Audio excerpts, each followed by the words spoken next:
Rome was not just a city. It was power. It was conquest. It was glory carved in stone. From a small settlement on the banks of the Tiber River, it rose to become the greatest empire the ancient world had ever seen. Its armies marched across continents. Its banners flew over deserts, mountains, and seas. Kings fell before it. Nations were crushed beneath it. For centuries, Rome seemed unstoppable. Its roads stretched across the known world. Its laws shaped civilizations. Its emperors ruled with absolute power. And from Britain to North Africa, from Spain to the Middle East, Rome stood at the center of the world. To its enemies, it was fear. To its citizens, it was eternal. An empire so vast, so powerful, that many believed it could never fall. But empires are not destroyed only by enemies. Sometimes they are broken from within. Because behind the marble temples, behind the triumphal arches, behind the image of strength, Rome was changing.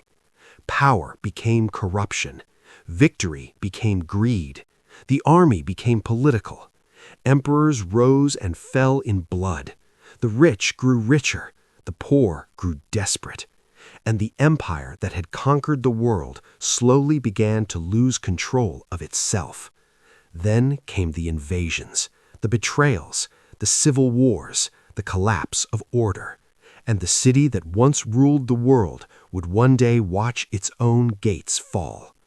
This is the story of how Rome rose from nothing to dominate the ancient world, and how the empire that seemed eternal began to crack, to weaken, and finally to fall. This is the rise and the fall of the Roman Empire. Long before Rome ruled the world, before its legions marched across continents, before emperors claimed power over millions, Italy was a fractured land. It was not one kingdom, it was not one people, and it was certainly not one empire. It was a patchwork of tribes, villages, and rival cities spread across mountains, rivers, and fertile plains.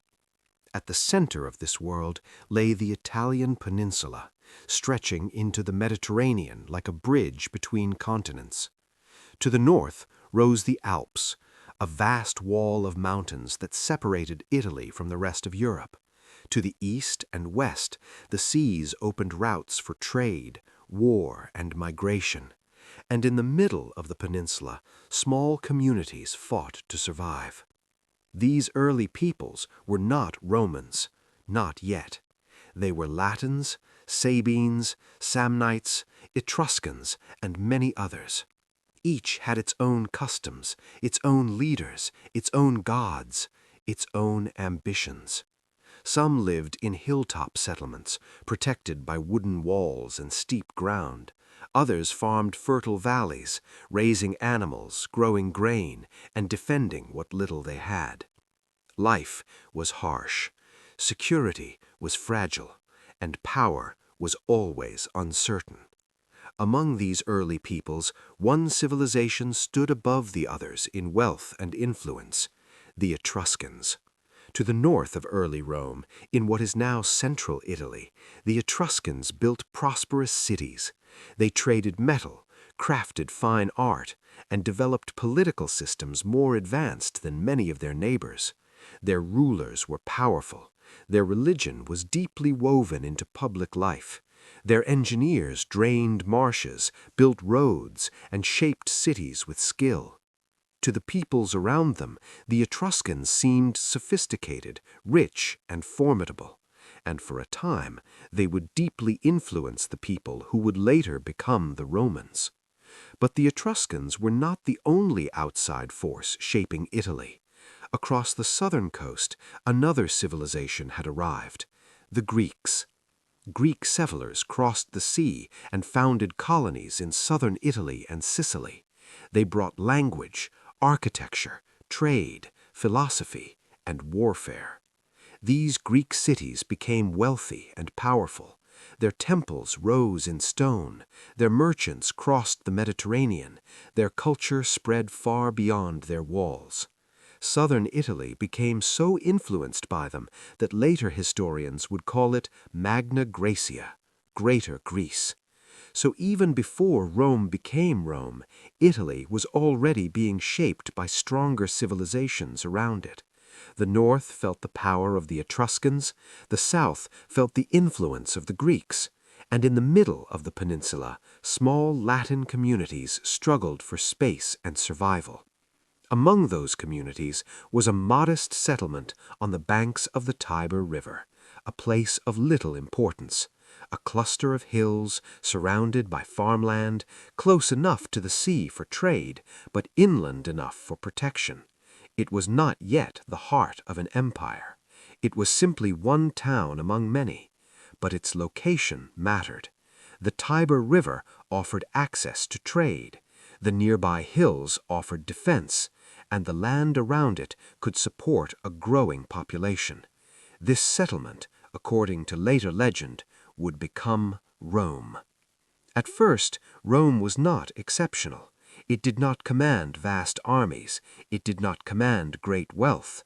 It was one of many city-states trying to survive in a competitive world. Its early kings, if the later traditions are true, ruled a people still learning how to organize themselves, still learning how to build, still learning how to fight. And like many young communities, Rome borrowed from others. From the Etruscans, it absorbed symbols of authority, engineering ideas, and elements of religion. From the Greeks, it encountered art, myth, trade, and warfare influences. Rome did not begin in isolation. It was shaped by the world around it. That is important to remember, because great empires rarely emerge from nothing. They are built from contact, pressure, imitation, and conflict. And Italy was full of conflict. Tribes raided one another. Cities competed for land. Alliances formed and broke. Power shifted constantly. No one could yet imagine a united Italy under one rule. No one could yet imagine that this small Latin settlement would one day dominate the Mediterranean. But the conditions for that rise were already forming. The geography of Italy encouraged expansion. Its central position connected east and west. Its fertile lands supported growth. Its constant rivalries forced communities to become stronger, more disciplined, more organized. And Rome, slowly, would learn from every enemy it faced. It would learn from the tribes around it.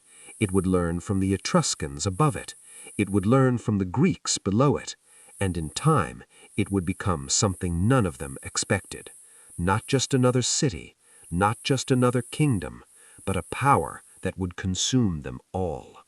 Before Rome became Rome, Italy was a land of fragments, competing peoples, borrowed ideas, violent borders, and uncertain futures. Yet from that fractured world, on the banks of a modest river, a city was beginning to rise. A city that would one day call itself eternal. Rome. Rome did not become powerful in a single moment. It was not born as an empire. It was shaped by fear, by struggle, and by one decision that would change its future forever. In its earliest days, Rome was ruled by kings. According to Roman tradition, there had been 7 of them. Some were remembered as builders, some as warriors, some as lawgivers. Under these kings, Rome grew from a small settlement into a more organized city. Temples were built, walls were raised, public spaces began to take shape. The city learned how to govern, how to fight, and how to survive. But kingship came with danger, because in the ancient world, power rarely stayed limited for long. And in Rome, the final king would leave behind a memory so dark that the Romans would never trust monarchy again. His name was Tarquin the Proud, Lucius Tarquinius Superbus. He ruled not as a protector, but as a tyrant. He ignored the Senate. He relied on fear. He used force to silence opposition. And as his power grew, Rome began to feel less like a community and more like the possession of one man. Then came the event that, according to Roman memory, changed everything. A noblewoman named Lucretia was assaulted by the king's son. Her suffering became more than a private tragedy. It became a political spark, a symbol of what unchecked power had done to Rome. Outrage spread. Noble families turned against the king. Allies abandoned him. And in around 509 BCE, the monarchy was overthrown. Tarquin was expelled, and with him, Rome cast out the idea of kingship itself. This mattered deeply, because the Romans did not simply remove one ruler. They rebuilt their entire political system to make sure no single man could ever rule them so completely again. What emerged was the Roman Republic, a new form of government. Not a democracy in the modern sense, not equality for all, but a system built around balance, restraint, and shared power. At the center of this new order stood the Senate, a council of elite men from powerful families. These men advised, debated, and shaped policy. They were not kings, but they were influential, deeply influential. And while the Republic claimed to reject monarchy, real power still remained in the hands of the aristocracy. Even so, Rome had changed. Instead of one king ruling for life, the Republic created two consuls, two chief magistrates elected each year. Each man could block the other. Each held temporary power. This was deliberate. Rome had learned to fear concentrated authority, so it divided power on purpose. Short terms, shared command, mutual restraint. That became the logic of the Republic. Other offices followed: magistrates to oversee law, officials to manage finances, priests to guard religion, assemblies where citizens could vote. It was messy, complicated, often unfair, but compared to kingship, it gave Rome something new, a political identity. The Romans began to believe that their freedom depended on the Republic, that to be Roman was not merely to live in the city, it was to defend a system in which no king could ever rise again. And yet, this new republic was far from stable, because not all Romans were equal. Society was divided. At the top stood the patricians, the old noble families, wealthy, connected, politically dominant. Below them were the plebeians, the common people, farmers, laborers, craftsmen, soldiers. They formed the backbone of the city. They worked its land, they fought its wars, but they did not enjoy the same political rights. This tension would shape the early republic for generations. The plebeians demanded protection, representation, a voice against abuse by the elite. And over time, they forced change. Rome created the office of the tribune, officials chosen to defend the interests of the common people. Tribunes could challenge decisions, block unjust actions, and gradually the republic became more complex, not fair in every way, but more flexible, more durable. This ability to adapt would become one of Rome's greatest strengths, because while other states broke under internal pressure, Rome often bent and survived. But the Republic was not built in peace. It was forged through war. Almost from the beginning, Rome was surrounded by enemies, neighboring tribes, rival Latin communities, hill peoples from the interior, Etruscan forces to the north. For the young republic, survival was never guaranteed. Every season could bring conflict, every harvest could be threatened, every border had to be defended. And so Roman citizens became soldiers, not a distant warrior class, not mercenaries, citizens, men who farmed their land, then marched when called. This created something powerful, a society in which military service and political identity became closely linked. To defend Rome was to belong to Rome. And as Roman armies fought, they learned, They adapted tactics, absorbed ideas from enemies, improved discipline, built alliances. Sometimes they were defeated, sometimes humiliated, but they kept returning, again and again. That persistence made them dangerous. Rome did not always win quickly, but it learned relentlessly. Through wars with neighboring peoples, Rome slowly expanded its influence across central Italy. Some rivals were defeated and absorbed, others became allies. This was another Roman strength. Rome did not rule only by destruction. It often incorporated. It offered partnerships, shared obligations, military alliances. Step by step, the Republic grew stronger. Not yet a Mediterranean giant, not yet master of the ancient world, but no longer a minor city on the Tiber. It had become something more disciplined, more ambitious, more resilient. The overthrow of the monarchy had not made Rome peaceful. It had made Rome harder, more cautious in politics, more aggressive in war. The Republic gave Romans a belief that their system was worth defending, and that belief would drive them farther than anyone in Italy could yet imagine. From the ruins of monarchy, Rome had created a new identity, a state without a king, a city governed by laws, offices, ambition, and conflict. Imperfect, unequal, restless, but strong. And as the Republic found its footing, it began to look beyond survival, towards expansion, towards domination, towards a destiny that would carry Rome far beyond Italy and into history itself.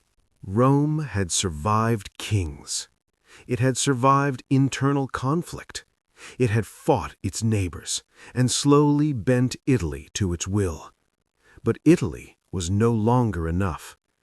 As the Roman Republic grew stronger, its ambitions grew with it.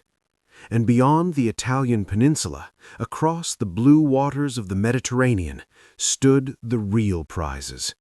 Rich cities, ancient kingdoms, trade routes filled with wealth, and rival powers, far older, far richer, and far more established than Rome.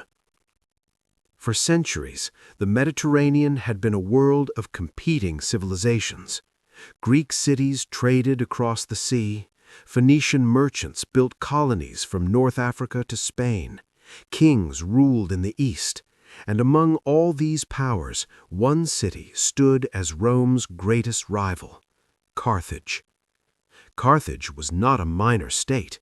It was a maritime empire, a city of enormous wealth, built on trade, ships, and colonies. From its base in North Africa, it dominated the western Mediterranean. Its fleets controlled the sea. Its merchants carried goods across continents. Its influence stretched to Sicily, Spain, and beyond. While Rome had mastered land warfare in Italy, Carthage had mastered the sea. And sooner or later, conflict between them was inevitable. The spark came in Sicily, an island close to Italy, rich, strategic, and fiercely contested. Both Rome and Carthage understood its value. What began as a local struggle soon became something far larger. In 264 BCE, the First Punic War began. It would be the longest and most exhausting war Rome had ever fought. At first, Rome faced a major problem. It had no real navy. Carthage did. The sea belonged to Carthage. But Rome was nothing if not adaptable. Instead of accepting weakness, it built, ship after ship, fleet after fleet. Legend says the Romans even copied a captured Carthaginian vessel, using it as a model to create their own navy. But building ships was not enough. Roman strength had always been discipline in close combat, so they invented a way to turn sea battles into something like land battles. They used boarding bridges, called corvus, to latch on to enemy ships. Then Roman soldiers would storm aboard, fighting hand to hand. In this way, Rome brought its land war instincts onto the sea. The war was brutal. Battles raged across Sicily. Storms destroyed fleets. Thousands died. Victory shifted back and forth, but Rome endured, and in the end, Carthage sued for peace. For the first time, Rome had defeated a major Mediterranean power. Sicily became Rome's first overseas province. It was a turning point. Rome was no longer just an Italian republic. It was beginning to become an imperial power. But peace did not end the rivalry. It deepened it. Carthage had been weakened, not destroyed, and in Spain it began rebuilding its strength. There, a new Carthaginian leader emerged, a man whose name would become a nightmare for Rome: Hannibal Barca. Hannibal was brilliant, bold, patient, and consumed by hatred for Rome. He understood something few others did. If Carthage wanted victory, it could not wait for Rome to strike first. It had to attack the heart of Roman power. And so, in 218 BCE, the Second Punic War began. What Hannibal did next became legend. He marched from Spain, across southern Gaul, and then over the Alps, with an army, with cavalry, and with war elephants. It was a journey many thought impossible. The mountains were merciless: snow, ice, ambushes, exhaustion. Men and animals died in terrible numbers. But Hannibal crossed, and when he descended into Italy, Rome was stunned. No enemy had ever entered the peninsula like this. And then came disaster. At the Trebia River, Rome was defeated. At Lake Trasimene, Rome was ambushed and destroyed. And then, at Cannae in 216 BCE, came one of the greatest military catastrophes in Roman history. There, Hannibal surrounded a massive Roman army and annihilated it. Tens of thousands were killed. The battlefield became a graveyard. The Republic trembled. All across Italy, Rome's allies began to question whether the city could survive. For a moment, it seemed possible that Hannibal would break Rome completely. But Rome did not surrender. That was the difference. Other states might have collapsed. Rome absorbed the blow and kept fighting. Again and again, it raised new armies. Again and again, it refused to negotiate from weakness. Its strategy changed. Instead of rushing into decisive battles with Hannibal, Rome began to wear him down, delay him, shadow him, cut his support, avoid his strengths. The man most associated with this approach was Fabius Maximus. Some mocked him for caution, but caution saved Rome. Time slowly began to turn against Hannibal. He remained dangerous in Italy, but he was never fully reinforced. And while he campaigned far from home, Rome struck elsewhere. In Spain, Roman forces attacked Carthaginian positions. Among the Roman commanders rising there was a young man who would change the war: Scipio, later known as Scipio Africanus. Scipio understood that Hannibal could not be defeated only in Italy. Carthage itself had to feel threatened.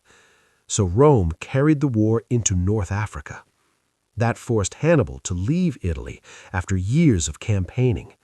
At last, the two great commanders met in 202 BCE at the Battle of Zama. There, Hannibal was defeated. Carthage survived, but only as a broken power. Its empire was stripped away, its strength shattered, and Rome emerged as the dominant power in the Western Mediterranean. This was not just a military victory, it was psychological. After defeating Hannibal, after surviving near destruction, Rome no longer feared any rival. That confidence changed everything. Now the Republic looked east, toward the old kingdoms of the Hellenistic world, toward Macedon, toward Greece, toward lands shaped by Alexander the Great. These states were ancient, cultured, prestigious, but they were also divided. Their rivalries weakened them, and Rome, as it so often did, stepped into division and turned it into opportunity. The Macedonian Wars followed. Roman legions met the armies of kings who still relied on the phalanx. For centuries the phalanx had been feared, dense ranks of long spears, a wall of men and iron. But against the flexibility of the Roman legion, it proved increasingly vulnerable. At Cynocephaly and later at Pydna, Rome demonstrated that its military system could outfight even the heirs of Alexander.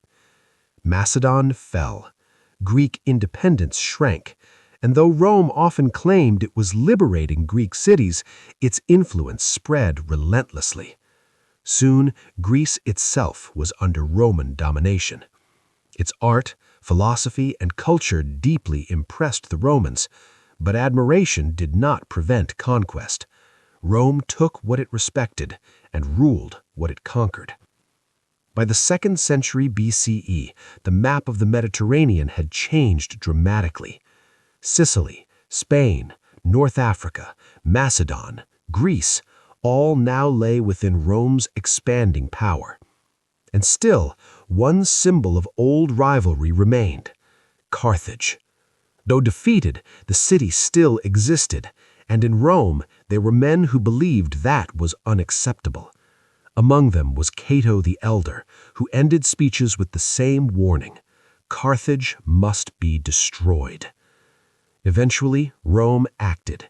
In 145 BCE, the Third Punic War began. This was no longer a contest between equals, it was execution. Carthage resisted desperately. Its people fought street by street, house by house, but Rome was relentless. In 146 BCE, the city fell. It was burned, destroyed, its population killed or enslaved. The great rival of Rome was gone. In the same year, Rome also crushed Corinth in Greece. West and East, Carthage and Greece, two symbols of older civilizations broken beneath Roman power. By then, there could be no doubt. Rome had conquered the Mediterranean. The republic that began as a small city on the Tiber had become the master of an entire world. Its legions marched where kings once ruled. Its governors oversaw distant provinces. Its wealth multiplied. Its prestige soared. The sea that had once divided rival civilizations was becoming, in Roman eyes, their sea. Mare Nostrum, our sea. But conquest did not bring mere glory. It brought enormous wealth, slaves in vast numbers, ambitious generals, political rivalry sharpened by military success. Rome had defeated its enemies abroad, yet with every victory, new pressures were building at home. The Republic looked stronger than ever, but beneath the triumphs, something dangerous was beginning to grow, and the empire Rome built through conquest would soon begin to change Rome itself. Rome had conquered the Mediterranean. Its enemies were broken. Its armies returned home in triumph. Gold flowed into the Republic. Slaves arrived in vast numbers. New provinces filled Roman coffers. From the outside, Rome looked stronger than ever. But conquest had changed the city, and not in the way the Romans expected. The old Republic had been built by farmers, citizens, and shared duty. Men served in the army, then returned to their land. Power was supposed to be limited. Offices were temporary. Ambition was meant to be restrained by law. But now, wealth was growing too quickly, and it was not being shared equally. The rich bought more land. Small farmers were pushed aside. Cheap slave labor replaced free citizens. Families who had once formed the backbone of the Republic were losing everything, and in the streets of Rome, anger began to rise. The first great warning came with reformers like the Gracchi brothers. They saw what was happening. They saw land concentrated in the hands of the elite. They saw ordinary citizens growing poorer, while the aristocracy grew richer. They tried to change it. They tried to redistribute land, to strengthen the common people, to restore balance. But Rome's ruling class did not welcome reform. Debate turned violent, and for the first time in generations, political conflict in Rome ended in blood. That mattered, because once violence entered Roman politics, it never truly left. The Republic had always been competitive.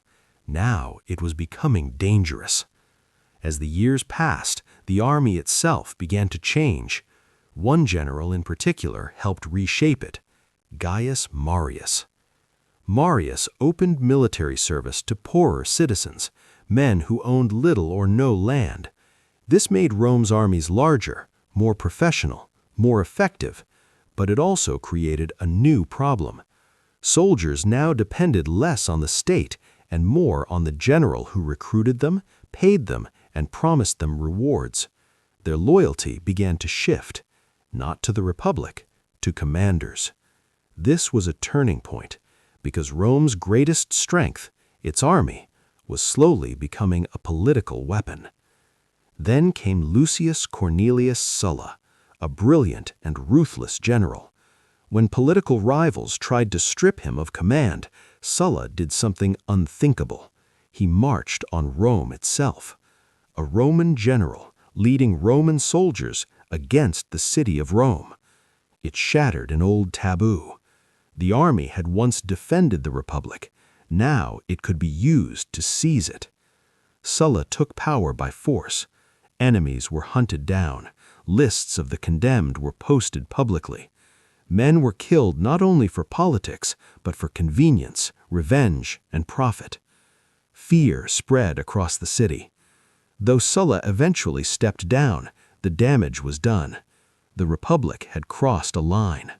Ambitious men had learned a terrible lesson. If the law stood in the way of power, power could simply ignore the law. And into this unstable world, a new generation of leaders emerged. Men of enormous talent, enormous ego, and enormous ambition. Among them were Pompey, Crassus, and Julius Caesar. Pompey was a celebrated general. Crassus was one of the richest men in Rome. And Caesar was something different. He was charming, brilliant, fearless. A master of politics, and eventually a master of war. These three men formed an informal alliance, the first triumvirate. It was not an official office, it was a private arrangement, a pact between powerful men to dominate Roman politics from behind the scenes. At first, it worked. Pompey had military prestige, Crassus had money, Caesar had popularity and political skill. Together, they bent the Republic to their will. Then Caesar left Rome for Gaul. What followed changed everything. In Gaul, Caesar built his legend. Campaign after campaign, year after year, he defeated tribes, expanded Roman territory, and won the devotion of his soldiers. He wrote about his victories, promoted his own image, turned war into reputation. By the time he was finished, he was no longer merely a politician. He was a national hero, a conqueror, a man with an army fiercely loyal to him. Back in Rome, the balance had shifted. Crassus died in the east, the alliance weakened. Pompey drifted toward the Senate and the old aristocracy. Caesar, meanwhile, had become too powerful to ignore and too dangerous to trust. The Senate feared what would happen if he returned to Rome with his army, so they ordered him to surrender command, to step down, to return as a private citizen. Caesar understood what that meant. Without power, he would be vulnerable. His enemies would move against him. His career could end in ruin. So in 49 BCE, standing at the edge of a small river in northern Italy, he made the decision that changed Roman history. The Rubicon, a boundary Roman generals were not permitted to cross with an army. To cross it was rebellion, and Caesar crossed. With that single act, the Republic plunged into civil war. Pompey and many senators fled Rome.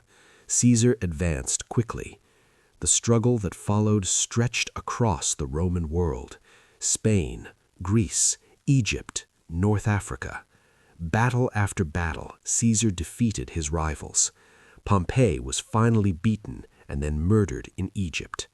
One by one, Caesar's enemies fell, and at last he returned to Rome as the dominant man in the Republic. Titles were given to him, honors piled up. He became dictator, then dictator for longer terms, and finally dictator for life. For some Romans, he was the man who had brought order after chaos. For others, he was something Rome had sworn never to allow again, a king in all but name. That fear mattered, because the Romans hated kingship not just as a system, but as a memory. They believed their ancestors had expelled kings forever, and now many feared Caesar meant to restore one-man rule. So a conspiracy formed, not of foreign enemies, not of rebels, but of senators, men who claimed they were saving the Republic. Among them was Brutus, a name forever linked to betrayal. On the Ides of March, 15 March 44 BCE, Caesar entered the Senate. He would never leave alive. The conspirators surrounded him, blades flashed, and Julius Caesar, the conqueror of Gaul, the victor in civil war, the most powerful man in Rome, was stabbed to death. For a moment, the assassins believed they had restored liberty. They had not, because Caesar's death did not save the Republic. It finished breaking it. The city erupted in confusion. The people mourned Caesar. His supporters demanded vengeance, and soon a new struggle for power began. This time, the main rivals were Mark Antony, Caesar's loyal ally and gifted commander, and a young man few had taken seriously at first, Octavian, Caesar's adopted heir. He was young, cold, patient, and far more dangerous than he appeared. At first, Antony and Octavian maneuvered one another. Then, for a time, they joined forces. Along with Lepidus, they formed the second triumvirate. Unlike the first, this one was official, legal, and brutal. They hunted enemies across the Republic. Proscriptions returned, names were listed, property was seized, lives were ended. Even Cicero, one of Rome's greatest orators, was killed. The Republic was no longer dying quietly, it was being torn apart openly. Eventually, the triumvirs defeated Caesar's assassins. Brutus and Cassius were beaten at Philippi. The men who had killed Caesar were dead. But peace still did not come, because Antony and Octavian were never meant to share power forever. The Roman world split between them. Octavian dominated the West, Antony ruled the East, and in the East, Antony's alliance with Cleopatra of Egypt changed everything. To Octavian, this was an opportunity. He presented Antony not as a Roman rival, but as a man corrupted by the East, a leader under the influence of a foreign queen, a threat to Rome itself. Propaganda spread, fear grew, and once again the Roman world moved toward war. The final clash came in 31 BCE at the Battle of Actium, a naval battle off the coast of Greece. There, Octavian's forces defeated Antony and Cleopatra. The result was decisive. Antony and Cleopatra fled to Egypt. Soon after, both were dead, and with them, the last real challenge to Octavian's power disappeared. He returned to Rome victorious, but unlike Caesar, Octavian had learned from the past. He would not openly call himself king. He would not flaunt dictatorship in a way that terrified the Senate. Instead, he moved carefully, patiently, brilliantly. He kept the old forms of the Republic alive, at least on the surface. The Senate still met. Magistrates still held office, elections still existed. Rome could pretend the Republic remained, but real power had changed hands. In 27 BCE, Octavian received a new title, Augustus, a name filled with prestige and sacred authority. From that moment on, the Republic, in any meaningful sense, was over. Rome had entered a new age, the age of emperors. Octavian did not claim to destroy the Republic. He claimed to restore order, to save Rome from chaos, and many accepted that bargain, because after decades of civil war, order was more attractive than freedom. So the Roman Empire was not born in a single declaration. It was born through crisis, through inequality, through military loyalty shifting from state to generals, through ambition overpowering law, through civil war, assassination, and political exhaustion. The Republic had conquered the Mediterranean, but in doing so, it had created forces it could no longer control. And from its ruins, Augustus built something new, not a republic of shared power, but an empire with one man in its center. Rome had not fallen, not yet. In many ways, it was about to reach heights it had never known before, but the transformation was complete. The city that hated kings now bowed to an emperor, and the age of imperial Rome had begun. After decades of civil war, after betrayal, bloodshed, and the collapse of the old republic, Rome finally found something it had not seen in generations: stability. And at the center of that stability stood one man, Augustus. He did not present himself as a tyrant. He did not call himself king. He understood Rome too well for that. Instead, he called himself princeps, first citizen, a careful title, modest on the surface, but behind that modesty stood immense power. Augustus had learned from Julius Caesar's fate. He knew Romans still feared open dictatorship. So he built something subtler. The forms of the Republic remained. The Senate still met, magistrates still held office, ancient traditions were preserved, but real authority had been gathered, slowly, quietly, into the hands of one ruler. And for many Romans, this was acceptable, because what Augustus offered was something more valuable than old political ideals. He offered peace. The long age of internal war had exhausted Rome. Families had been broken, cities had chosen sides, armies had marched against their own countrymen. People no longer wanted endless rivalry among ambitious men. They wanted order. And under Augustus, order returned. This new era became known as the Pax Romana, the Roman peace. It was not peace in the modern sense. Rome still fought wars on its frontiers, it still expanded its borders, it still crushed rebellions. But within the heart of the empire there was stability, predictability, a sense that the Roman world was under control. And that sense transformed everything. Trade flourished. Roads connected provinces across enormous distances. Messages traveled faster. Merchants moved goods from one end of the empire to the other. Wine from Italy, grain from Egypt, olive oil from Hispania, luxury goods from the East. The Mediterranean, once a space of competing powers, had become a Roman highway, Mare Nostrum, our sea. Ships crossed it under Roman protection. Ports grew wealthy, cities expanded, markets filled with products from lands many ordinary Romans would never see. This was one of the empire's great strengths. Rome did not simply conquer territory, it linked it. It connected distant regions into one vast economic world. The roads of Rome became legendary. Stone roads built with precision, stretching across mountains, valleys, and plains. They carried soldiers, they carried officials, they carried trade, and they carried the idea of Rome itself. Where the roads went, Roman administration followed. So did Roman law. So did Roman power. Law became another pillar of Roman greatness. The empire was too large to hold together by force alone.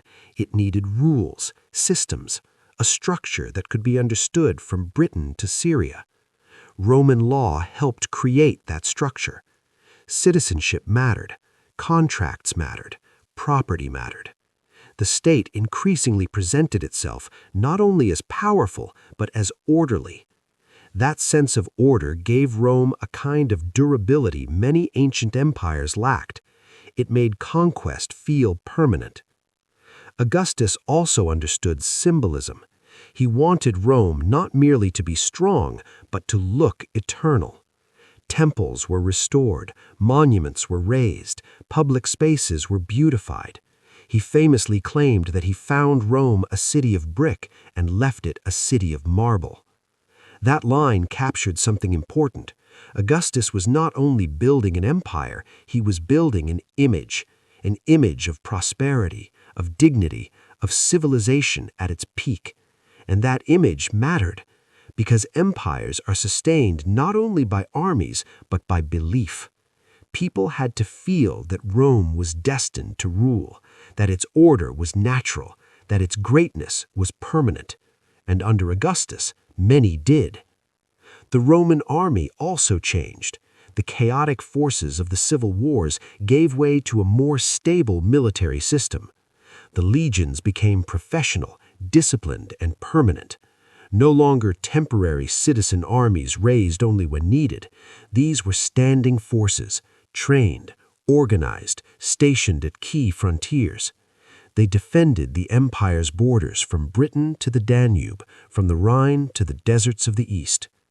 The soldier became the clearest symbol of Roman power. Where the legion stood, Rome stood. Veterans were settled in colonies, military camps often grew into towns, and slowly, even the edges of the empire absorbed Roman habits, language, law, and identity. The empire under Augustus was not yet at its greatest territorial size, but it had found its shape, its rhythm, its logic. And after Augustus, many emperors would inherit the system he created. Some ruled wisely, some did not, but the imperial structure endured. The first 2 centuries after Augustus are often remembered as Rome's high point. Emperors like Tiberius, Claudius, Vespasian, Trajan, Hadrian, and Antoninus Pius would each shape the empire in different ways. Some expanded it, some consolidated it, some restored calm after crisis. Under Trajan, Rome reached its greatest territorial extent. Its frontiers stretched across Britain, through much of Europe, around the Mediterranean, into North Africa, and deep into the Near East. It was an empire of astonishing scale. Hadrian, by contrast, understood that endless expansion had limits. He strengthened borders, fortified defenses, and in Britain, his wall became a lasting symbol of Rome's reach and Rome's caution. This was another sign of imperial maturity. Rome was no longer only conquering, it was managing, sustaining, maintaining an enormous system that touched countless peoples and languages. The cities of the empire reflected this greatness. Rome itself was a spectacle.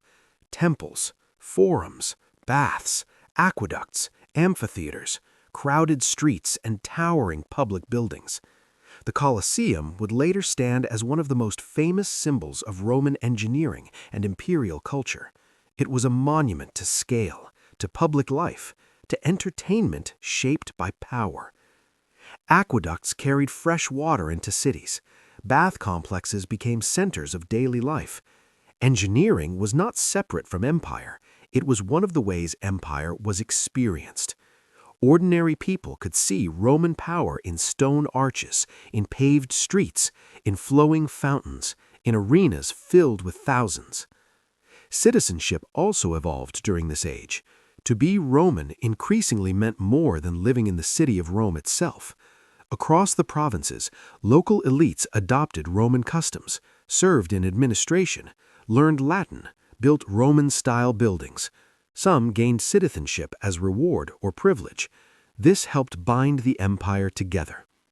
Rome did not force every people to become identical, but it offered advantages to those who joined its system. That flexibility made it stronger. In many conquered lands, Roman rule could be harsh.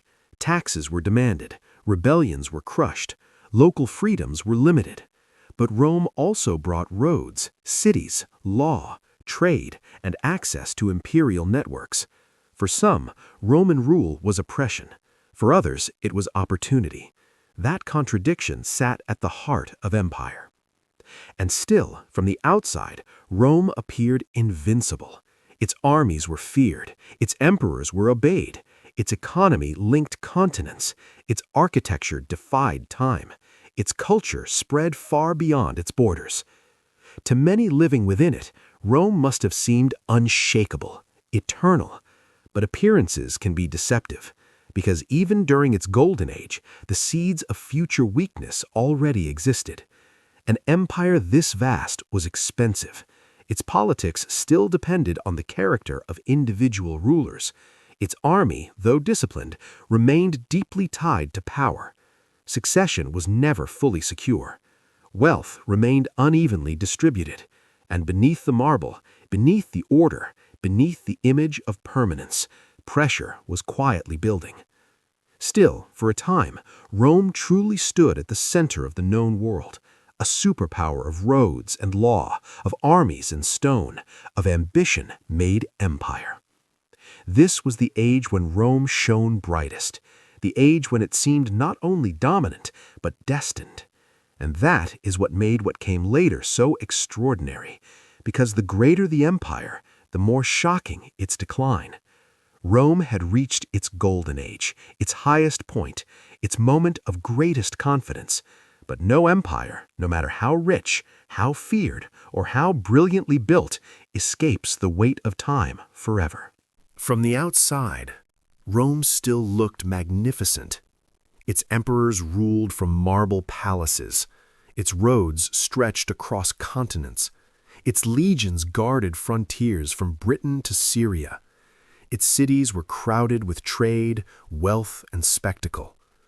To millions living within its borders, the empire still seemed unshakable, still eternal. But appearances can lie, because even at the height of its glory, Rome was changing, and not all of those changes were signs of strength. The empire had grown too vast, too complex, too expensive. An empire that stretched across Europe, North Africa, and the Near East could not be held together by prestige alone. It needed armies, governors, roads, fortifications, taxes, supplies, endless administration. And every mile of frontier, every province, every garrison added to the burden. For centuries, Rome had fed on conquest. War had brought treasure. New lands had brought taxes. Defeated enemies had become slaves. Expansion had helped pay for empire. But now, the age of easy conquest was fading. Rome had reached natural limits. Its borders were harder to push outward. Its enemies were stronger. Its gains were smaller. And without constant expansion, the old flow of wealth began to slow. Yet the costs of empire did not slow with it. They grew. The army remained one of Rome's greatest strengths, but it was also becoming one of its greatest dangers. A vast standing military was expensive to maintain. Soldiers needed pay, commanders needed loyalty, frontiers needed constant reinforcement. And in Rome, armies were no longer just tools of the state, they were political forces. Emperors depended on them, generals commanded them, and increasingly, the support of the army mattered more than the approval of the Senate or even the people. This created a dangerous truth. The empire was no longer ruled only by law or tradition, it was ruled by force and by whoever could control it. Succession became one of Rome's deepest weaknesses. There was no perfect system to decide who should rule next. Some emperors adopted capable heirs, others relied on bloodlines. Some were chosen by the army, some seized power in chaos. And every uncertain succession created opportunity for conspiracy, assassination, and civil war. A strong emperor could hold Rome together. A weak one could shake the entire empire. That was the problem. Rome's stability depended too much on the character of one man, and not every man who wore the purple was Augustus. Not every emperor was wise, or disciplined, or competent. Some were paranoid, some were cruel, some were careless with power. Others were simply not strong enough to control the forces around them. And when the throne weakened, everyone beneath it began to pull in different directions. Corruption spread through administration. Local officials abused power. Tax burdens grew heavier. In many provinces, ordinary people felt Rome not as glory, but as demand. Demand for grain, demand for money, demand for obedience. The empire still offered order, roads, law, and protection, but it also extracted constantly. And the further Rome expanded, the harder it became to govern fairly. At the top of society, wealth continued to gather in the hands of the elite. Great estates spread across the countryside. The rich lived in comfort. Senators and powerful families competed for influence. Meanwhile, many ordinary people struggled beneath the surface of imperial splendor. In the countryside, small farmers faced pressure from large landowners. In the cities, crowds depended on grain distributions and public entertainment to survive. Rome had built magnificence. But beneath that magnificence lay inequality, and inequality weakens loyalty. A society divided too sharply between wealth and poverty may still look stable for a time, but its foundations begin to crack. There was another problem Rome could not easily solve. Its frontiers were never truly quiet. Beyond the Rhine, Germanic tribes watched Roman borders. Beyond the Danube, other peoples moved, traded, raided, and tested imperial defenses. In the east, new rivals emerged with the strength to challenge Roman power directly. The empire was ringed by pressure. And to meet that pressure, Rome needed soldiers everywhere. That made the military even more central, even more powerful, even more dangerous politically. The emperors who followed Augustus inherited a brilliant system, but they also inherited a trap, because the same empire that brought glory demanded constant management, and over time, fatigue began to show. The first century after Augustus had moments of brilliance and moments of terror. Tiberius ruled carefully but suspiciously. Caligula became a symbol of madness and excess. Claudius expanded the empire into Britain, yet relied on a court filled with intrigue. Then came Nero. For some, a patron of the arts, for others, a symbol of vanity, cruelty, and decline. Under Nero, the image of imperial dignity began to fracture. The great fire of Rome, The accusations, the instability, the sense that the emperor himself could become a danger to the state. When Nero fell, Rome plunged again into uncertainty. The year of the 4 emperors followed. In a single year, multiple men claimed the throne. Armies backed different leaders. Civil war returned. Once again, Rome was reminded of a painful truth. An emperor could die, and the entire empire could shake. The Flavian emperors restored some order. Later, under rulers such as Trajan, Hadrian, and the Antonines, Rome would enjoy great strength again. But even these better years could not erase the deeper problem. The empire looked stable when good emperors ruled. It looked fragile when bad ones did. That was not true permanence. That was temporary control. Under the so-called 5 good emperors, Rome may have reached its most balanced form. Territory was secure, administration was efficient, Trade remained strong. The provinces were relatively calm. But balance is not the same as invincibility, because when Marcus Aurelius died in 180 CE, the pattern shifted again. He had been a philosopher emperor, disciplined, serious, capable, but his son, Commodus, inherited the throne, and Commodus was no Marcus Aurelius. His reign revealed how quickly imperial dignity could decay. He indulged in spectacle, ignored responsibilities, surrounded himself with flatterers, and weakened the image of principled rule. When he was finally killed, Rome faced another succession crisis, more violence, more uncertainty, more proof that the empire's political system was unstable at its core. This instability was not always visible in marble monuments.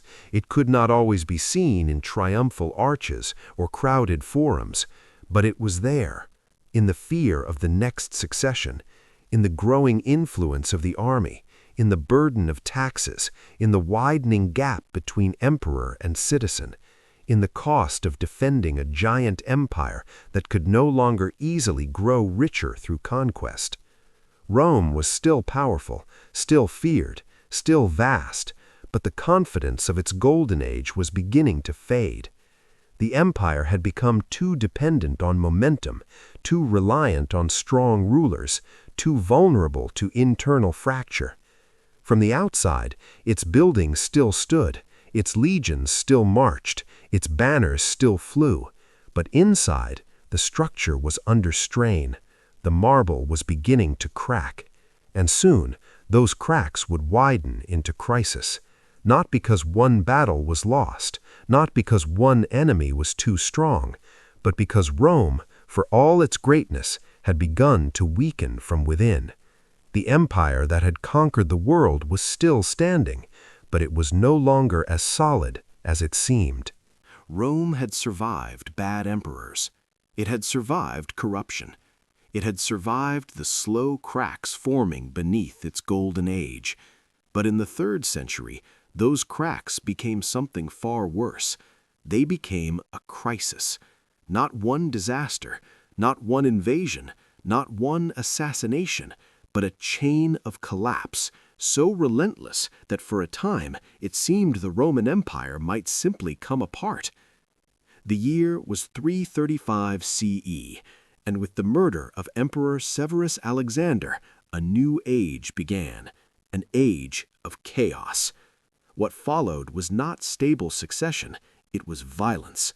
General after general claimed the throne. Soldier after soldier declared loyalty not to Rome, but to the commander who promised victory, money, or survival.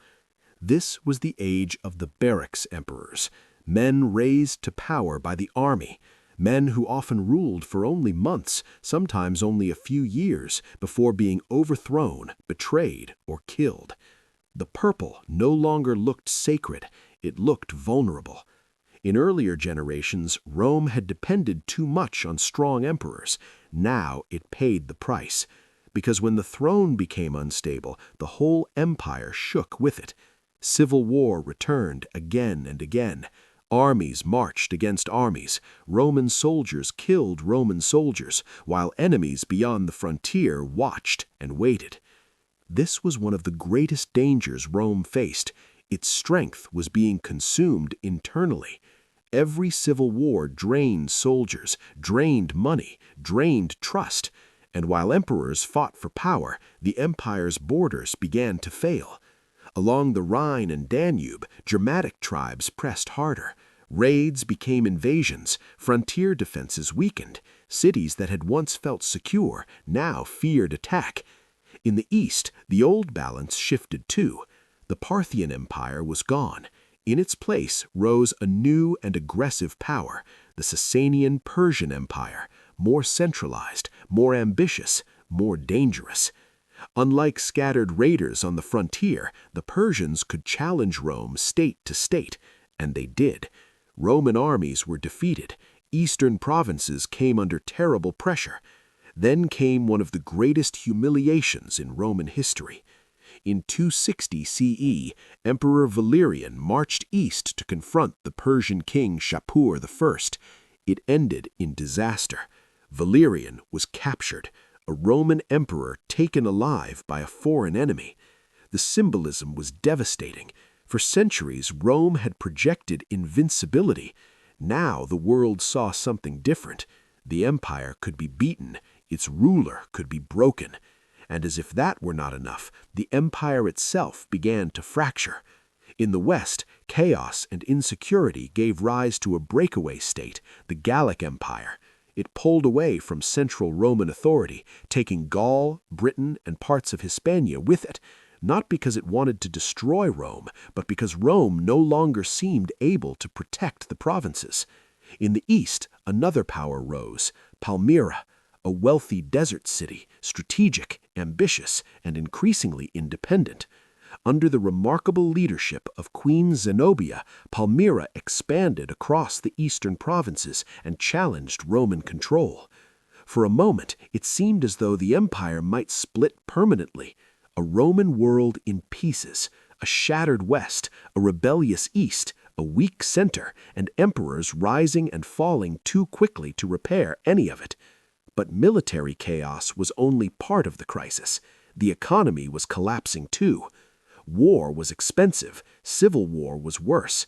Each new emperor needed soldiers, each soldier needed pay, and so the state kept spending, kept minting coins, kept reducing the silver content to stretch resources further. The result was inflation. Money lost value. Prices rose. Trust in currency weakened. Trade suffered. Ordinary life became harder. Farmers, merchants, workers all felt the weight of instability. Taxation grew harsher. Supplies became less reliable. In some regions, people retreated from urban life altogether. Cities that had once symbolized Roman order began to contract under pressure. Then there was disease. The empire had always been vulnerable to plague. Dense cities, long-distance trade, moving armies all helped spread it. And in the 3rd century, epidemic disease deepened the crisis. Populations shrank, labor weakened, armies struggled to replace losses. Fear spread not only from war, but from sickness. So the empire was being attacked on every side, politically unstable, militarily stretched, economically damaged, demographically weakened, and psychologically shaken. This is what made the crisis of the 3rd century so dangerous. It was not one wound, it was many wounds opening at the same time. And yet, Rome did not die. That fact matters, because weaker states would have vanished under this pressure. Rome bent to the edge of collapse, but somehow remained standing. Part of the reason was that even in crisis, the empire still had enormous resources, experienced commanders, disciplined troops, strong cities, deep habits of administration, and eventually it found emperors capable of fighting back. Among them was Gallienus, who, despite ruling in chaos, began important military reforms. He tried to respond faster to threats, to make the empire more mobile, to adapt to a world where danger could no longer be managed by old methods alone. But it was later emperors who began to pull Rome back from the abyss. Claudius Gothicus won an important victory against invading Goths. Then came Aurelian, one of the most formidable soldier emperors Rome ever produced. Aurelian understood the scale of the disaster. He knew Rome could not survive in pieces, so he moved with speed and with force. He defeated enemies on the frontiers. He crushed the Palmyrene breakaway state in the east. He brought the Gallic Empire back into the Roman fold. One by one, the fragments were forced back together. For that, he earned a title of immense importance, Restitutor Orbis, Restorer of the World. It was not an empty phrase. Aurelian had taken an empire on the edge of ruin and held it together. But even he could not fully solve the deeper problem, because the crisis had revealed something undeniable. The old imperial system was no longer enough. The empire had become too large, too exposed, too unstable to be governed in the old way. Temporary recovery was possible, but lasting recovery would require transformation, a new structure, a harder state, a more controlled empire. The crisis of the 3rd century had changed Rome forever. It stripped away the illusion that imperial greatness guaranteed safety. It exposed how fragile succession really was, how dangerous military politics had become, how quickly provinces could break away when the center grew weak, and how even the mightiest empire in the ancient world could come terrifyingly close to collapse. By the end of the century, Rome was still alive, but it was no longer the same empire that had once enjoyed the calm confidence of the Pax Romana. It was scarred, militarized, suspicious, more authoritarian, and preparing, whether it knew it or not, for a final reinvention. Because after surviving the crisis, Rome would not return to the past.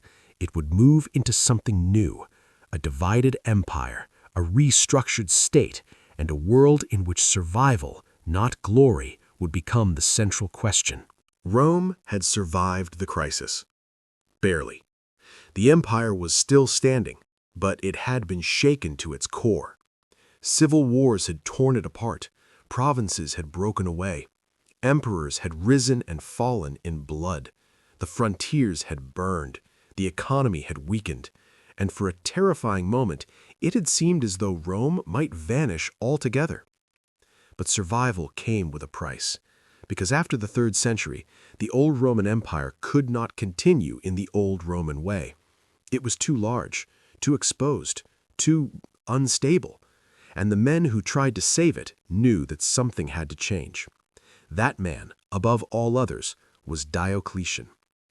When Diocletian came to power in 284 CE, he inherited an empire that was exhausted, scarred by decades of chaos. He understood that one ruler, sitting far away in Rome, could no longer effectively govern a world this vast. Threats came too quickly, borders were too long, usurpers rose too easily. The empire needed more than a strong emperor. It needed a new system. So Diocletian rebuilt the state, not gently, not symbolically, but completely. He made the empire more militarized, more controlled, more bureaucratic. Taxes were reorganized, administration expanded, the army was strengthened and restructured. The government reached deeper into daily life than it ever had before. This was no longer the looser empire of the Pax Romana. This was a harder Rome, a more rigid Rome, a state built not for glory, but for survival. And then came his most radical decision. He divided power. Not permanently at first, but deliberately. Diocletian created what became known as the Tetrarchy, rule by 4. 2 senior emperors, called Augusti, and 2 junior emperors, called Caesars. Each governed a different part of the empire. Each was responsible for defending his own region. In theory, this was brilliant. The empire no longer had to wait for one man to solve every crisis. If danger came in the east, an emperor was already there. If rebellion broke out in the west, power was already close enough to respond. For a time, the system worked. Frontiers stabilized. Order returned. The empire became more manageable. But the Tetrarchy also revealed a deeper truth. Rome was no longer one simple political center. Power had spread outward, away from the old capital, away even from the old Roman identity. Rome, the city, still mattered symbolically. It still carried immense prestige, but increasingly, the real business of empire happened elsewhere, in military courts, in frontier cities, in imperial capitals closer to the action. And that shift mattered, because empires are shaped not only by armies and laws, but by where power lives. Diocletian had saved the empire from immediate collapse, but he had also changed its character forever. Then, after he stepped down, something remarkable happened. The system he built did not bring permanent peace, It brought new rivalries, because once again, multiple powerful rulers began struggling for supreme control. The empire had been divided to save it, but division also created competition. Civil war returned, and out of that conflict, another great figure emerged: Constantine. Constantine was ambitious, clever, and ruthless when he needed to be. Step by step, battle by battle, he defeated his rivals, until at last he stood above them all, one ruler again. But he did not simply restore the old empire. Like Diocletian, Constantine understood that Rome had changed, and he changed with it. One of the most important shifts of his reign was religious. For centuries, Rome was a pagan empire. Its gods were tied to public life, state ritual, and imperial identity. But Christianity had been growing, quietly at first, then more openly, sometimes persecuted, sometimes tolerated, always spreading. And Constantine changed everything. After his victory at the Battle of the Milvian Bridge in 312 CE, Christianity moved from the margins of Roman life toward the center of imperial power. The Edict of Milan granted religious toleration. Christian worship could now exist openly. And over time, imperial support for Christianity grew stronger. This was not just a spiritual change. It was a civilizational one. The empire's identity was shifting. Its symbols were changing. Its future was no longer tied only to the old gods of Rome. It was moving into something new. And Constantine made another decision just as significant. He built a new capital, not in Italy, not in the old city of Rome, but in the east, on the site of Byzantium, a city strategically placed between Europe and Asia, closer to wealthy eastern provinces, closer to key trade routes, closer to major military frontiers. He rebuilt it, enlarged it, and gave it a new name: Constantinople, the city of Constantine. This was one of the turning points in all Roman history, because now the empire had not just one symbolic center, but a new practical one. And that practical center was in the east. Constantinople was wealthy, defensible, connected, far better positioned than Rome itself for the world the empire was now facing. The West had old prestige. The East had resources. And slowly, that difference would become impossible to ignore. Still, division was not immediately final. The empire would continue to be ruled by different emperors at different times, sometimes united under one ruler, sometimes separated again. But the pattern had been set. East and West, two halves of one imperial body, linked by history, linked by law, linked by name, yet increasingly different in reality. The eastern half was richer. Its cities were larger, its trade was stronger, its tax base was deeper. The western half was more exposed, more rural, more vulnerable to pressure from migrating peoples and frontier invasions.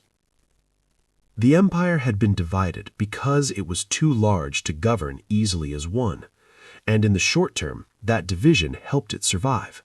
It allowed faster response, stronger regional control, better military coordination.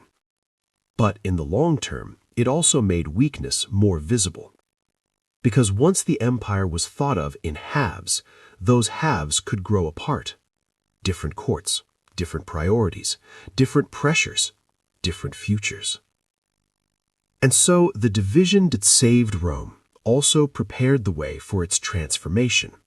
This is the great irony. The empire did not split because it was already dead. It split because it was trying to live. Because reformers understood that survival required change, and for a while, that change worked. But no reform could erase the deeper realities of geography, economics and power. The West would continue to struggle. The East would continue to strengthen. And over time, what had once been one empire would begin to feel like two different worlds. The old Rome of senators, triumphs, and Italian centrality was fading. In its place rose a more militarized, more bureaucratic, more Christian, and more Eastern empire. Rome was still Rome, but it was not the Rome Augustus had known. It was not the Rome of Hannibal, or Caesar, or Trajan. It had been remade by crisis, reshaped by necessity, and divided in order to endure. That division would not destroy the empire overnight, but it would define the final centuries of Roman history. Because from this point onward, the fate of the West and the fate of the East would no longer be the same. And soon, one half would begin to fall, while the other prepared to survive. The Roman Empire had been divided, but division did not mean immediate death. For a time, both halves still called themselves Roman. Both claimed the same history, the same laws, the same imperial tradition. But beneath that shared name, the balance was shifting. The East was richer, its cities were stronger, its trade was deeper, its armies were better funded. The West was different, more rural, more exposed, more dependent on fragile frontiers and weakening revenues.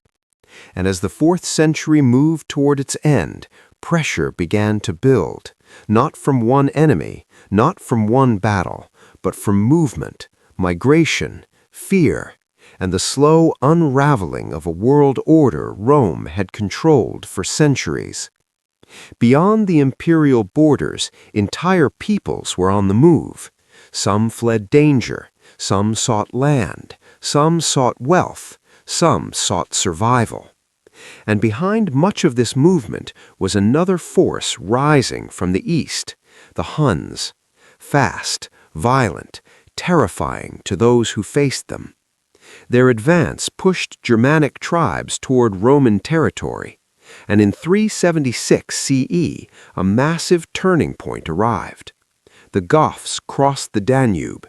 They entered Roman lands not at first as conquerors, but as desperate migrants seeking refuge from the storm behind them.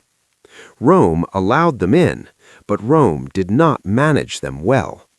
Corruption followed, abuse followed, hunger followed, and desperate people, when mistreated inside an empire that once promised order, can quickly become dangerous. The Goths rebelled. Then came one of the most shocking defeats in Roman history, the Battle of Adrianople, 378 CE. There, the Eastern Roman army met the Goths in battle, and the Romans were destroyed.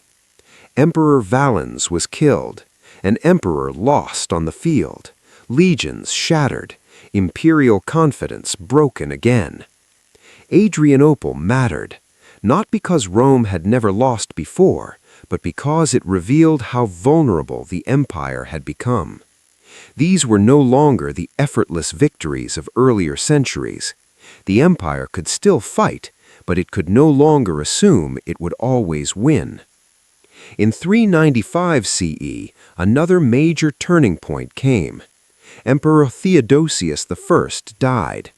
He was the last ruler to govern both East and West as one empire. After his death, the division hardened. His sons inherited separate halves. From that moment on, East and West would increasingly live different fates. And for the Western Empire, the future would be grim. Its emperors were often weak. Some were children. Some were figureheads. Some ruled briefly before being removed, replaced, or murdered. Real power often drifted elsewhere, to generals, to court factions, to military strongmen who could control armies more effectively than emperors could control events. This was part of the Western tragedy. The imperial title survived, but the strength behind it was fading. The empire still had ceremonies, still had crowns, still had palaces, but increasingly it lacked control. Meanwhile, the frontier world kept changing. The Goths were not destroyed after Adrianople. They remained inside the imperial system, sometimes as allies, sometimes as threats, always as a reminder that Rome could no longer fully command the peoples within its borders. And then rose a Gothic leader whose name would become legendary, Alaric. He had served the empire. He had negotiated with it. He had demanded position, payment, recognition, but the Western court failed to manage him wisely. And so Alaric marched into Italy. Again and again he pressured the heart of the Western Empire.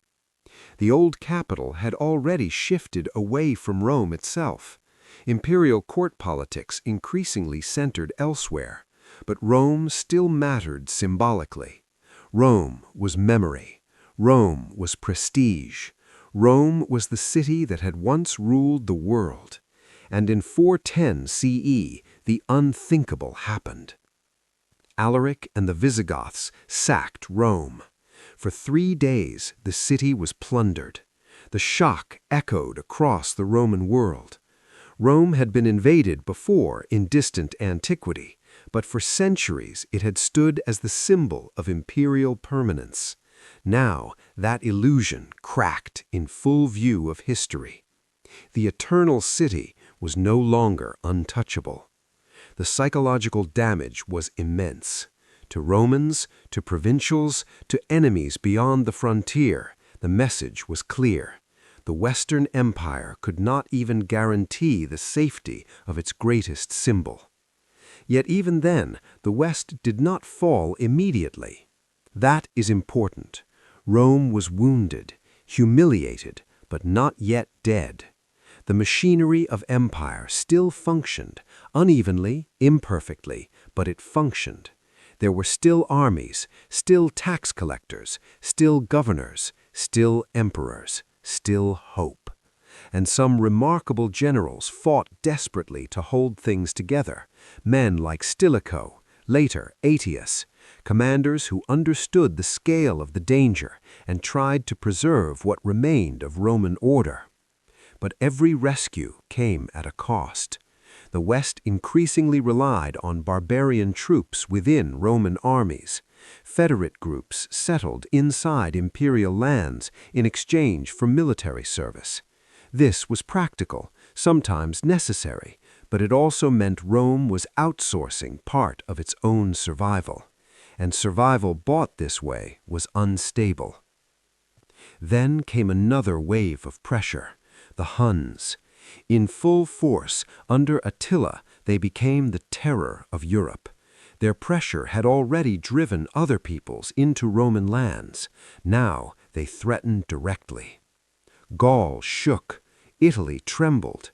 In 451 CE, Roman and allied forces under Aetius confronted Attila at the Battle of the Catalaunian Plains.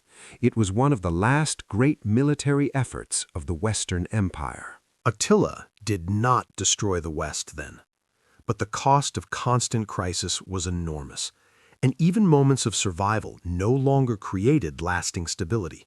That was the real problem. The West could still win battles, but it could no longer restore order for long. Soon after, another humiliation came. In 455 CE, Rome was sacked again, this time by the Vandals.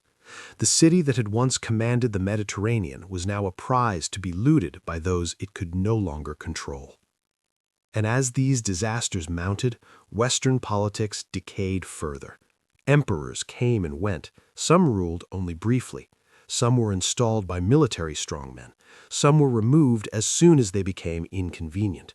Behind the throne stood men like Ricimer, kingmakers more powerful than the emperors themselves.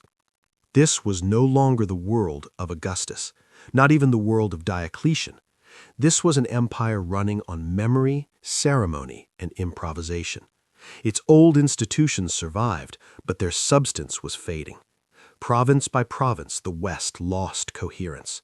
Britain slipped away, much of Gaul fragmented, Hispania weakened, North Africa was gone. Italy remained the symbolic heart, but even there imperial authority grew thinner.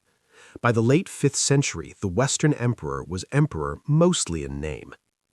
And then came the final act. In 476 CE, a Germanic military leader named Odoacer deposed the boy emperor Romulus Augustulus. Even the name felt symbolic.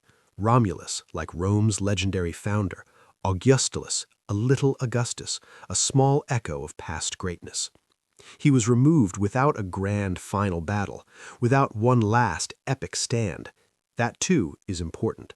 The Western Empire did not end with theatrical grandeur.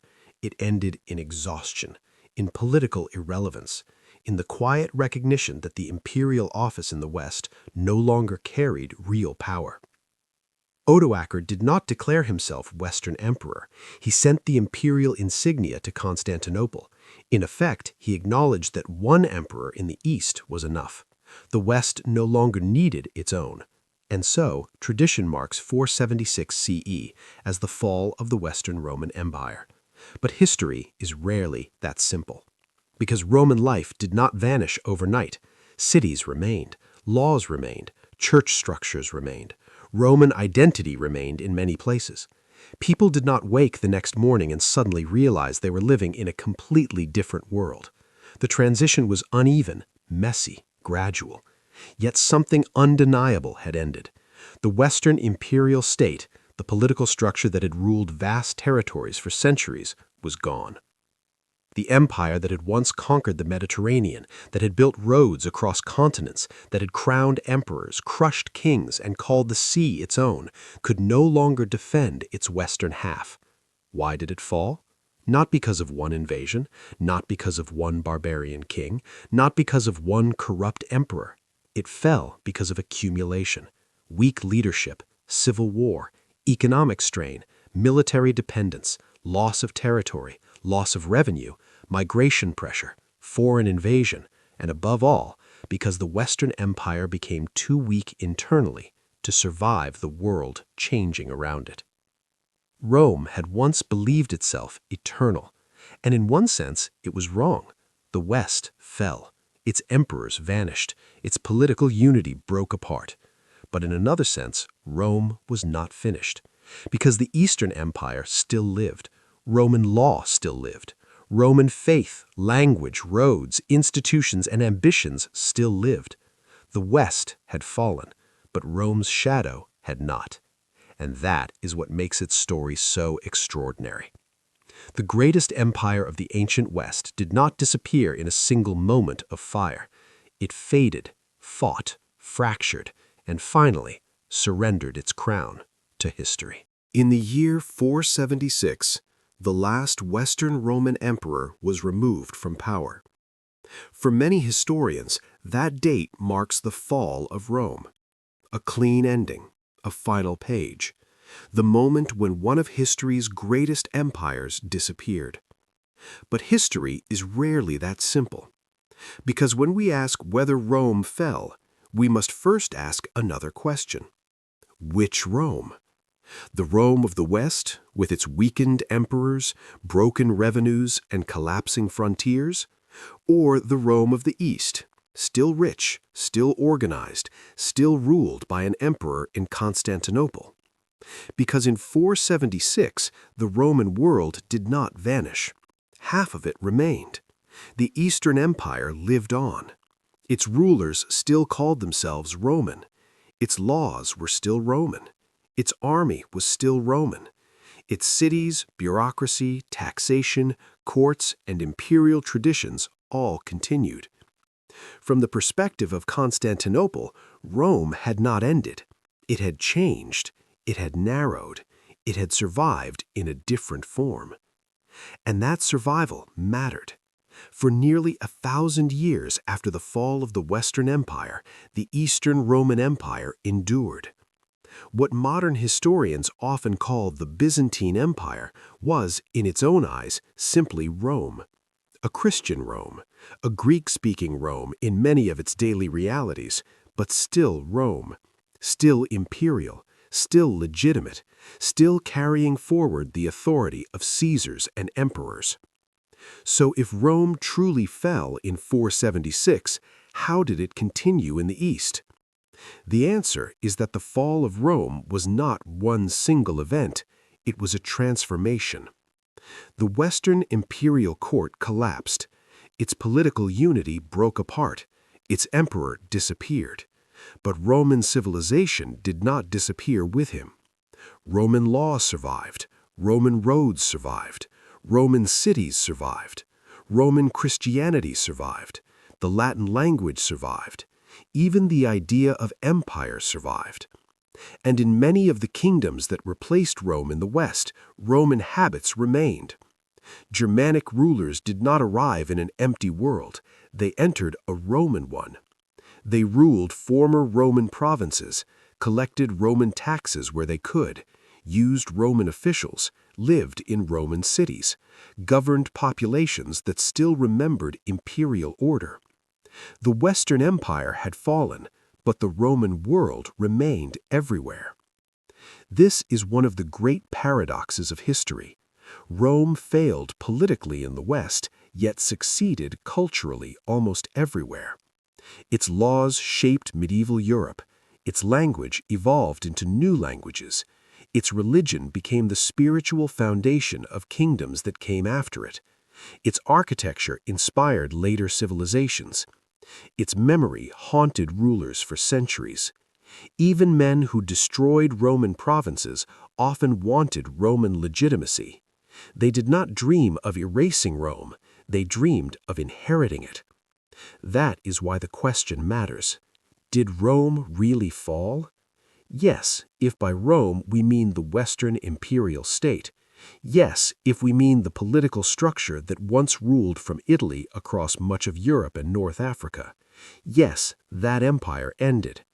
But no, if by Rome we mean the civilization it created.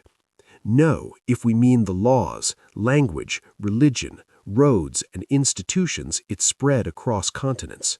No, if we remember that an Eastern Roman emperor still ruled from Constantinople long after the West had lost its crown. And no, if we understand that history does not always destroy great powers in a single moment. Sometimes it transforms them. Sometimes an empire dies in one form and survives in another. Rome is one of the clearest examples of that truth. Its Western throne fell. Its Eastern throne endured. Its legions faded. Its influence did not. Its empire fractured. Its idea lived on. And perhaps that is why Rome still fascinates the world. Because it was never only a military power. It was a system, a model, a dream of order and greatness that outlived the empire itself. Centuries after the Western fall, Europe still looked back to Rome for legitimacy. Kings borrowed its titles. Churches borrowed its structure. Lawmakers borrowed its logic. Architects borrowed its forms. And later empires, from Charlemagne to the so-called Holy Roman Empire, would try in different ways to claim part of its legacy. That is not the story of a civilization that simply vanished. That is the story of a civilization too powerful to disappear completely. Rome fell, and Rome remained. Both statements are true. That is what makes its ending so extraordinary. It was not a sudden disappearance into darkness. It was a slow passing of political power, paired with the survival of culture, identity, and influence. So perhaps the better question is not whether Rome fell. Perhaps the better question is how much of Rome never left. Because even now, in law, in language, in religion, in government, in architecture, in the very idea of empire, Rome still speaks.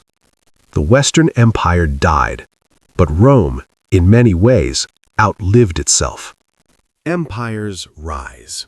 Empires expand. Empires conquer. And almost all of them eventually fall. But Rome was never just another empire. That is why its story refuses to die.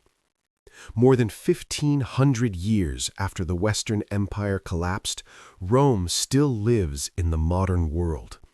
Not as an army, not as an emperor on a throne, but in laws, in language, in politics, in architecture, in religion, and in the imagination of every civilization that has ever dreamed of power. This is Rome's greatest legacy. It did not simply rule territory, it shaped the world that came after it. The Romans built roads across continents, stone roads cutting through mountains, valleys, and plains. Some of those roads influenced trade and travel for centuries. Their aqueducts carried water with astonishing precision. Their engineers raised bridges, amphitheaters, forums, and walls that still stand as monuments to ambition. Even now, when we look at arches, domes, columns, or great civic buildings, we are often looking at ideas Rome helped make eternal. Its legacy was not only physical, it was political. The Roman Republic, for all its flaws, inequality, and violence, created a language of citizenship, law, office, and public duty that later generations would study again and again. Senates, republics, civic institutions, legal systems. These did not survive unchanged, but the Roman model endured as an idea, a reference point, a warning, and sometimes an aspiration. Roman law may be one of the empire's deepest gifts to history. The belief that law could be written, organized, applied, interpreted, and preserved across a vast society, that idea mattered. Later kingdoms, states, and legal scholars would return to Roman law again and again, not because Rome was perfect, but because Rome had built structure, order, a framework strong enough to outlive the empire that created it. Then there was language, Latin, the language of Rome's administration, soldiers, law, and learning. The Western Empire fell, but Latin remained. Over centuries, it evolved, changed, split into new forms, and from it came languages spoken by hundreds of millions of people today. Italian, Spanish, French, Portuguese, Romanian. Even where Latin did not survive as a daily language, it survived in law, scholarship, science, religion, and political thought. Rome still speaks through words the modern world uses every day. Its religious legacy may be even greater. When Christianity moved from persecuted faith to imperial religion, the course of world history changed. The empire that had once worshipped many gods became one of the great vessels through which Christianity spread across Europe and beyond. Church organization often borrowed from Roman administration. Christian thought moved along Roman roads. Roman cities became centers of Christian life. And after the empire weakened, the church became one of the most powerful institutions to preserve part of Rome's order. In that sense, Rome did not only pass on power, it passed on a civilization. Even the idea of empire after Rome was shaped by Rome itself. For centuries, rulers would try to claim its inheritance. Some called themselves emperors in its shadow. Some revived its symbols. Some borrowed its titles. Some dreamed of rebuilding what had been lost. Because Rome became more than history, it became a standard, the measure of greatness, the memory every later empire would be compared against. And yet, Rome's legacy is not only of glory, it is also a warning. Because the story of Rome is not simply the story of power. It is the story of what power costs. Rome teaches how discipline, organization, and ambition can build something astonishing. But it also teaches how corruption, inequality, overreach, and internal conflict can slowly hollow greatness from within. No empire believes it will fall. That is part of what makes Rome's story timeless. At its height, Rome looked eternal. Its armies seemed unmatched. Its cities seemed permanent. Its rule seemed natural. And still, it cracked. It weakened. It divided. It fell in the West. That lesson echoes far beyond antiquity, because Rome reminds us that strength on the outside does not always mean stability within. And yet, for all the blood, conquest, slavery, brutality, and war that were also part of Rome, its influence is undeniable. To study Rome is to study power itself, how it is built, how it is justified, how it is admired, how it is feared, and how in the end even the greatest structures made by human hands must confront time. That is why Rome still fascinates the world, not only because it ruled, but because it changed what ruling meant. Not only because it fell, but so much of it survived the fall. The Western Empire died, the Eastern Empire endured, the cities changed, the emperors vanished, the legions faded into history. But Rome, in law, in language, in memory, in belief, in stone, remained.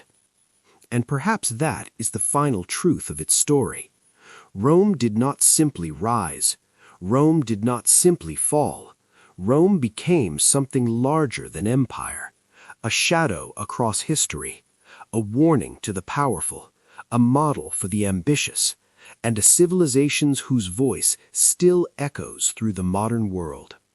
That is the legacy of Rome.